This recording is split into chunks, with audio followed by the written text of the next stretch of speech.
आसमान से एक लाश गिरी, जिससे बच्चा लगभग डर कर मर गया। बच्चे की मां उत्सुकता से देखने के लिए झुकी, लेकिन अगले ही पल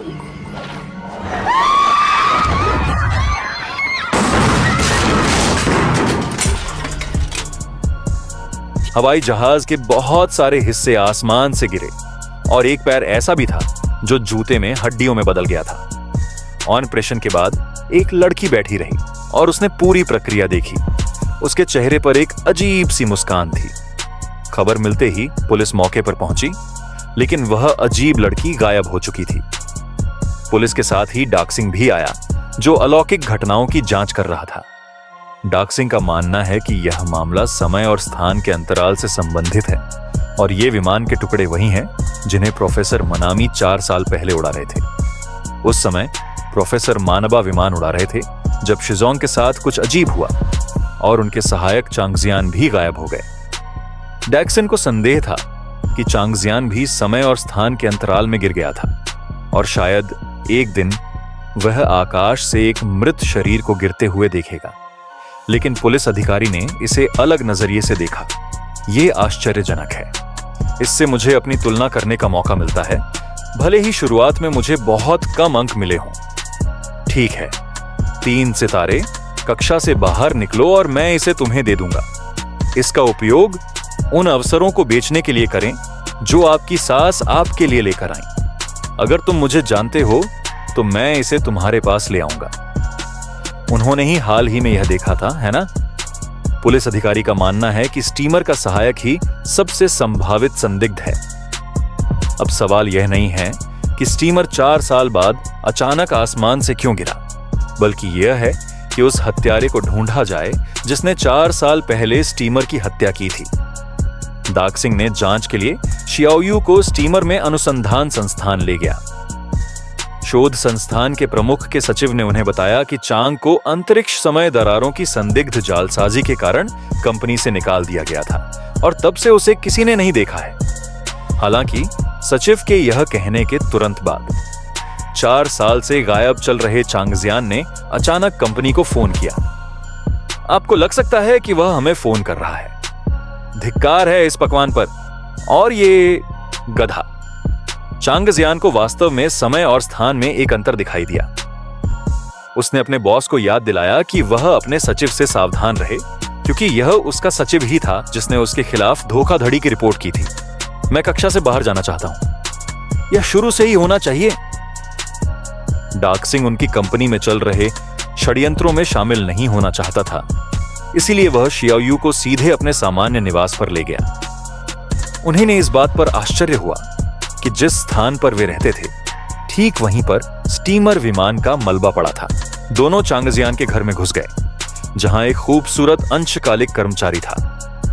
लेकिन जैसे ही अंशकालिक कर्मचारी दाक सिंह के पास से गुजरा, दाक सिंह को एक अजीब सी गंध महसूस हुई। हालांकि जियाओयू को इस बारे में कुछ भी पता नहीं था। उसने चांगजियान के घर में एक गुप्त प्रयोगशाला की खोज की और चांगजियान और जेन गुओ शिकिंग के बारे में पता लगाया। स्टीमर दुर्घटना के बाद चांगजियान ने समय और स्थान के बीच के अंतराल का अध्ययन करने की बहुत कोशिश की ताकि भविष्य में स्टीमर से मुलाकात हो सके। डाक सिंह ने अस्थायी रूप से आम संदेह को खारिज कर दिया, लेकिन अगले दिन उन्हें खबर मिली कि बंदरगाह क्षेत्र में एक हाथ मिला है। हाथ का मालिक प्रयोगशाला के मालिक का सचिव था, हत्यारा नहीं। यह आपकी मां के भिखारी का था। हम आपसे यही अपेक्षा करते हैं कि आप मेरे सपने को साकार करने के लिए शीघ्रता से कार्य करें। आप बहुत ज्यादा सोच रहे हैं। पुलिस को सचिव के कैबिनेट में पोटेशियम नाइट्रेट भी मिला है, जिसका मतलब है कि स्टीमर के बगल में मौजूद गोरिल्ला ने ही संभवतः 4 साल पहले उसे मारा था। अचानक उसके दिमाग में एक विचार आया और उसने एक प्रयोग करने का फैसला किया। उसने पहले किसी को चांगजियान का अपहरण करने के लिए कहा और फिर प्रयोगशाला के प्रमुख को बुलाया। अपहरणकर्ताओं ने धमकी दी कि यदि बॉस ने उन्हें वह सब कुछ नहीं बताया जो वह जानता था, तो वे लॉन्ग स्वॉर्ड को मार देंगे। मैंसिनिएट्स, हर कोई यहां है। यह जिगाक्सी उच्च आवृत्ति हाई स्पीड रेलवे है। मुझे सच में नहीं पता था कि 3 डेज रिसर्च इंस्टीट्यूट में मेरा बॉस वास्तव में इस सब के पीछे मास्टरमाइंड था।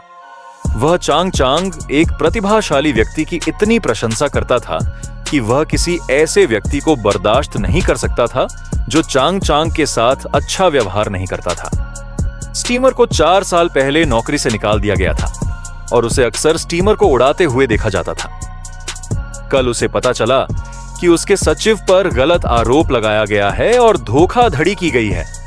इसलिए उसने सचिव की हत्या कर दी और सचिव की कैबिनेट में पोटेशियम नाइट्रेट रख दिया, जिससे वह हर चीज के लिए सचिव को फंसाने की कोशिश कर रहा था। दुर्भाग्यवश उसने सब कुछ योजनाबद्ध तरीके से किया था, लेकिन उसे उम्मीद नहीं थी कि लंबी तलवार इसमें हस्तक्षेप करेगी। उन्होंने समय और स्थान के अंतराल का उपयोग स्टीमर और सचिव के शरीर के टुकड़ों को वापस लाने के लिए किया, जिससे डाक्सिंग हुआई को बॉस के सिर तक उड़ने में मदद मिली। यहां तक कि अगर बॉस उनके साथ मौत तक लड़ना चाहता है तो लंबी तलवार समय और स्थान के अंतराल का उपयोग करके उससे छुटकारा पा सकती है।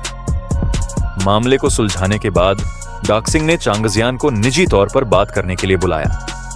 उसे विश्वास नहीं था कि झिंगो द्वारा उसे नौकरी से निकाल दिए जाने के बाद भी चांगजियान उससे इतना प्यार कर सकता है, जब तक कि झिंगो ने उसकी रक्षा के लिए यह सब न किया हो। स्पेस टाइम गैप की खोज चांगजियान ने की थी और कुछ जासूसी कंपनियां इस पर अपनी नजर जरूर रखेंगी। शायद स्टीमर नहीं चाहता था कि चांगजियान को चोट पहुंचे, इसलिए उसने सचिव के झूठे आरोप के आधार पर चांगजियान को संस्थान से बाहर निकाल दिया। वह उसे क्या देगी?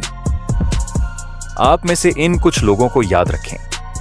चांगजियान ने समय और स्थान के अंतराल का फिर से अध्ययन करना शुरू कर दिया। उसे विश्वास था कि वह और जेनेबो निकट भविष्य में फिर मिलेंगे।